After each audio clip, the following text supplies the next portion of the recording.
Mrs. Yetunde stood in the center of her compound, chest heaving with rage, her wrapper tied so tight it looked like it might cut off her breath. Her fingers stabbed the air like a weapon pointed at the young woman before her. "You dare challenge me? In my compound? You will regret the day you were born." But the young woman didn't flinch. She didn't bow. She didn't beg. And that was the beginning of the end for the woman they called Iyalaya Ogun, the landlady of iron. But what Mrs. Yetunde didn't know was that she had just declared war on the one tenant who would not break. Before we continue with what happened next, if you are finding this story compelling, consider subscribing. We post new African stories every week, and your support allows us to keep bringing you these deeply interesting stories. Now, back to the story. In the heart of Surulere, Lagos, where houses pressed against each other like teeth in a too small mouth, stood a compound that neighbors whispered about with a mixture of pity and relief. Pity for those who lived there, relief that they did not. The compound belonged to Mrs. Yetunde Adeyemi, a woman whose very name made grown men check their rent receipts twice. 53 years old, built like a woman who had wrestled life and won, she ruled her 14 tenants with an iron fist wrapped in the suffocating grip of Lagos housing scarcity. Ogami, let me tell you, in Lagos, a roof over your head is not a right, it is a privilege. And Mrs. Yetunde made sure everyone knew who granted that privilege. She lived in the main building at the compound's entrance, a strategic position. No one entered or left without her knowledge. Her windows faced the courtyard like watchtowers.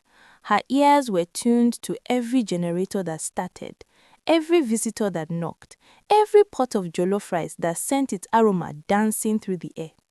And woe betide the tenant who forgot that this was her kingdom.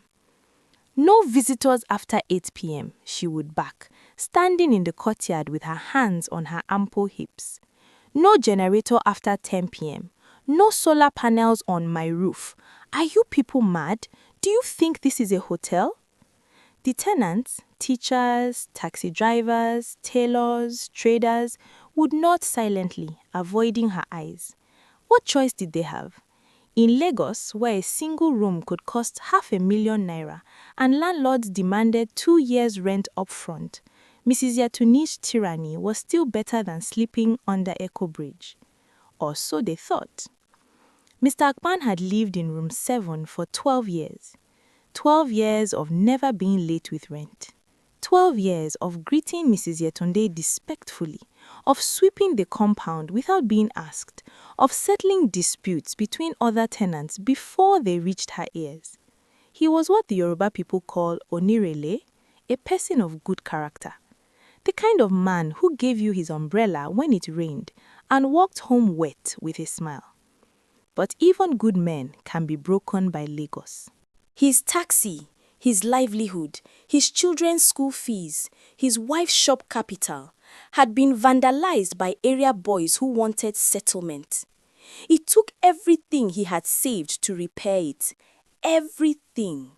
So when Mrs. Yetunde knocked on his door in August, demanding the rent that was due in July, Mr. Akpan did something he'd never done before. He asked for time.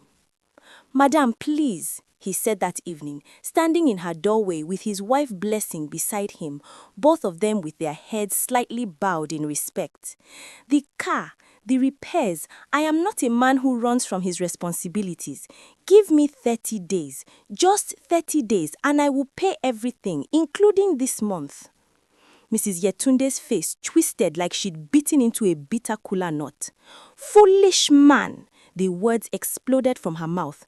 "So you have been living in my house for 12 years, eating good, sleeping well, and now you want to turn me to Father Christmas? You think I am running charity organization?" "Madam, it's not like that. Shut up. Shut your dirty mouth. You and this your useless wife, get out of my house. 3 days. If I see your shadow here after 3 days, I will throw all your property in the gutter myself. Nonsense." Mr. Akpan and Blessing stumbled out into the night, the door slamming behind them like a coffin lid. The other tenants, who had been listening through thin walls, said nothing. They knew better. 3 days later, true to her word, Mrs. Yetunde hired area boys. They threw the Akpan family's belongings into the street: mattresses, pots, clothes, even the children's school bags. Neighbors watched from windows, some wiping tears, but no one intervened. Ẹni tí ò gbọdọ̀ jẹ, kò gbọdọ̀ kárí. He who must not eat must not even smell the food. In Lagos, you learned to mind your business. 2 months after the Akpans were evicted, a new tenant moved into room 7. Her name was Emma, 28 years old, from Akwa Ibom State, with a kind of beauty that made men forget their names and the kind of spine that made bullies think twice. She worked in tech, spoke 3 languages, and had left her village with her grandmother's blessing and a warning: Omo, bend when you must, but never let them break you. She paid her rent, 600,000 naira, for a small self-contained flat, and settled in quickly. Within the first week, she noticed things. She noticed how Mrs. Adewale in room 3 cooked her evening meal at 3 p.m. to avoid Mrs. Yetunde's fire inspection. She noticed how Mr. Chidi never played music, even though he sold speakers for a living. She noticed how everyone spoke in whispers, moved like shadows, lived like prisoners in their own homes. And she noticed Mrs. Yetunde everywhere, always watching. You, new tenant! Mrs. Yetunde's voice cut across the compound one Saturday morning. What is this thing you are putting on my wall? Emma looked up from the small shelf she was mounting outside her door. Good morning, Ma. It's just a shoe rack for the entrance. Did I give you permission to drill holes in my wall? Ma, it's just 2 small screws. Just? You don't just anything in my compound. Remove it now before I scatter your brain. Emma's jaw tightened, but she removed the shelf. Bend when you must. But when Mrs. Yetunde told her she couldn't have visitors, Emma's eyes narrowed. And when Mrs. Yetunde told her the generator was for emergency only, not for you people to be watching Big Brother, Emma's patience began to crack. And when Mrs. Yetunde forbade solar panels, are you trying to tell people I don't have light? Is it not insulting? Emma started documenting everything in her phone's notes app. She was bending, but she was not broken. It happened on a Friday evening. Emma was cooking fisherman's soup, fresh fish from Mile 12 Market, periwinkle, crayfish, the kind of soup that makes your stomach grumble just from the smell. She'd been thinking about home, about her grandmother's kitchen, about simpler times. The aroma filled her flat, spilled into the corridor, and apparently reached Mrs. Yetunde's nostrils like a personal insult. Bang, bang, bang! The pounding on her door made Emma jump, nearly dropping her spoon. Open this door! Do you want to burn down my house, you useless girl? Open it now! Before Emma could respond, Mrs. Yetunde was using her master key, barging in like a masquerade at a funeral. What is this smell, eh? Are you trying to kill us? What kind of fish did you buy? It smells like corpse. Turn off that stove immediately. Emma's hand trembled on the pot lid. Auntie, there's nothing wrong with my soup. It is fresh fish. Don't auntie me. I have told you people to pack out. This one is cooking like she wants to open restaurant. Pack out from my house. The words were loud enough for the entire compound to hear. Loud enough for shame to crawl up Emma's neck like fire ants. And something in her snapped. Not loud, not dramatic. Just a quiet, firm snap, like a thread that had been stretched too long. Ma, Emma said slowly, turning off the stove herself. I am cooking food in my own flat that I paid for, using my own stove with my own money. I am not burning down anything, and I am not packing out. The compound seemed to hold its breath. Mrs. Yetunde's eyes went wide, then narrow, then wide again. "What did you say?" "I said I am not packing out." You this small girl, you are talking to me? You don't know who I am?" "I know exactly who you are, Ma." Emma's voice was steady, but her heart was drumming like a talking drum. "And I also know my rights." Mrs. Yetunde laughed, a sharp, bitter sound. "Rights? Rights in Lagos? Okay, we will see." She stormed out, her wrapper whooshing behind her like a battle flag. The other tenants who were listening whispered in their rooms, "That girl has finished herself. She doesn't know Mrs. Yetunde. Before tomorrow, her things will be outside." But Emma didn't sleep that night planning her next accommodation. She slept researching tenant rights in Lagos State. 2 weeks later, Mrs. Yetunde called a compound meeting. These meetings were legendary. They usually meant one thing: rent was about to increase and resistance was futile. She stood in the center of the courtyard wearing her best Ankara and enough gold to fund a small business. Her voice carried the weight of absolute power. "As all of you know," she began, "the economy is hard. Everything is expensive. NEPA is not giving us light. The street is bad. I have been managing, but I cannot continue to run at a loss." Here it comes, the tenants thought. So effective next month, rent will increase from 600,000 naira to 1,100,000 naira. The gasp that went through the compound was collective. "Ah, madam," old Mr. Johnson stood up, his walking stick trembling.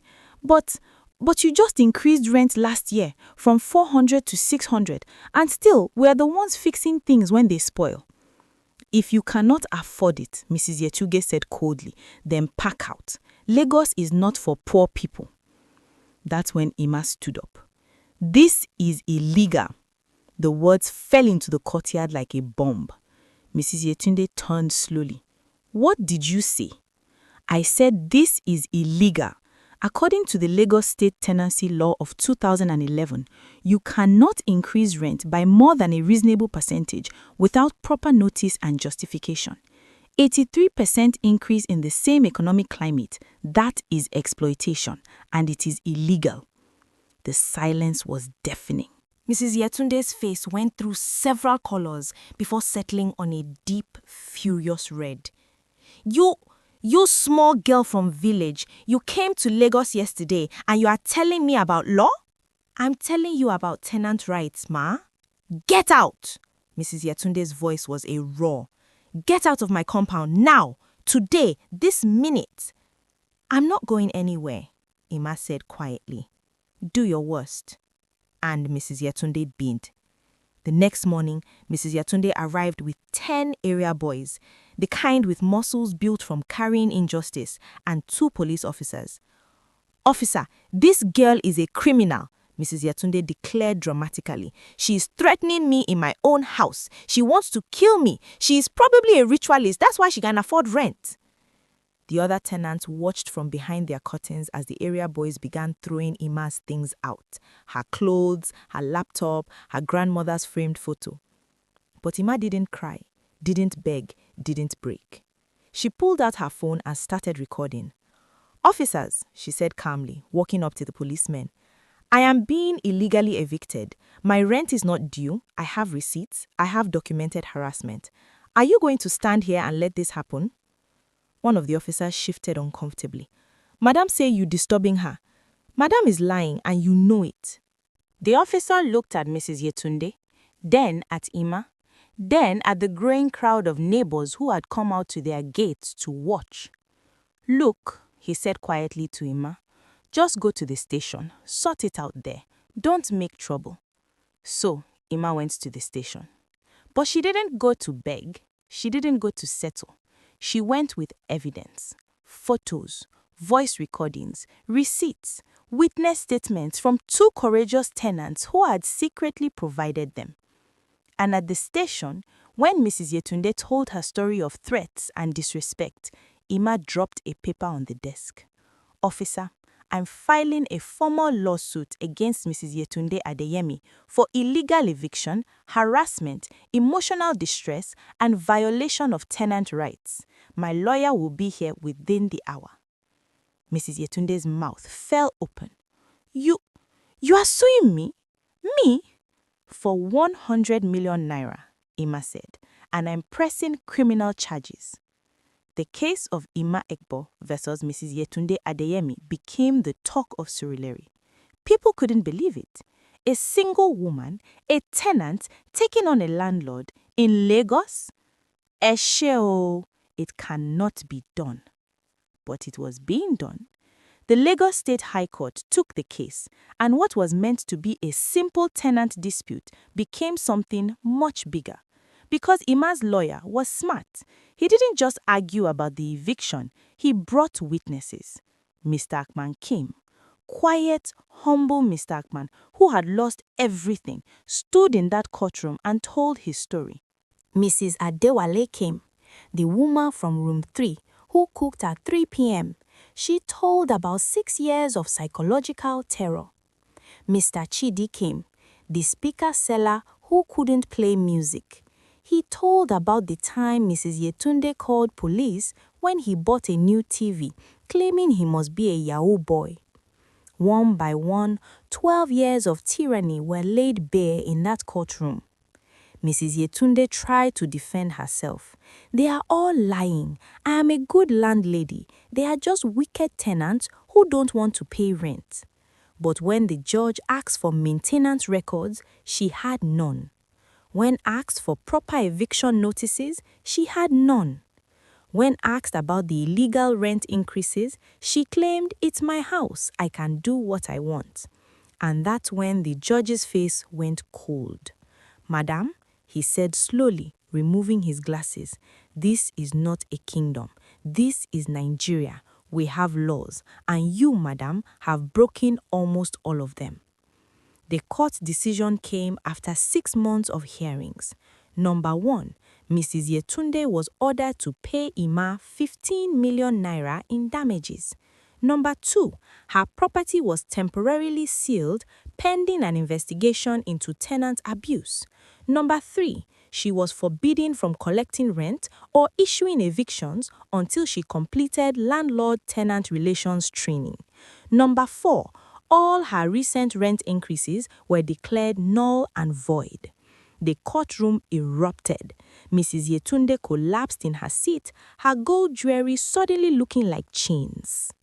6 months later, Ima stood in that same compound courtyard. But it was different now.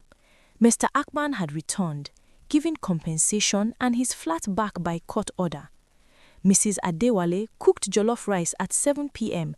and the aroma filled the compound like a benediction. Mr. Chidi's speakers played Burna Boy so loud the neighbors came over to dance, not complain. Mrs. Yetunde, she'd been forced to sell the property to pay the judgment. The new landlord was a woman, ironically, but one who understood that a roof over someone's head should not come with terror. Ima sat outside her door that evening, and old Mr. Johnson came to sit beside her. "You know," he said softly, "we call you warrior now, the girl who fought the iron landlady." Ima smiled. "I'm no warrior, sir. I just remembered what my grandmother told me. Mo kunwi ke igbachapulo, ma ogaye mebi ke nke onye ziri ezi." Fire can burn down a house, but it cannot destroy the strength of a righteous person. "What does that mean?" Mr. Johnson asked. "It means that oppression is loud and proud. It burns hot, but it always burns out. Truth and justice, they are quiet, but they last." She looked at the compound, her home, now truly her home. And one person standing up can be the wind that puts out the fire. The old man nodded, tears in his eyes. "We were all afraid. For 12 years we were afraid." "I know," Ima said gently, "but fear is a landlord too. And sometimes you have to evict that one first before you can face the one made of flesh." The Igbo people have a proverb. "Onye na-erighị nri, ọ ga-eji afọ ya guo ụmụ ya akụkọ." When you do not eat, you will use your stomach to tell your children stories. But this is not the story of hunger. It is the story of fullness. Fullness of courage, of conviction, of standing for what is right, even when the world tells you to bend. Mrs. Yetunde learned in the most painful way possible what we all must learn. Power without compassion is tyranny waiting to fall. And Ima learned what her grandmother always knew. One lioness can protect the pride if she remembers her roar. If this story touched your heart, subscribe for more African folk tales that teach, inspire, and remind us of who we are. Comment below and tell us, where are you watching from? And have you ever stood up to injustice, no matter how small? Until then, may your roof be secure, your rent be fair, and your courage be unshakable. Eshe, Dalu, Nagode. Thank you.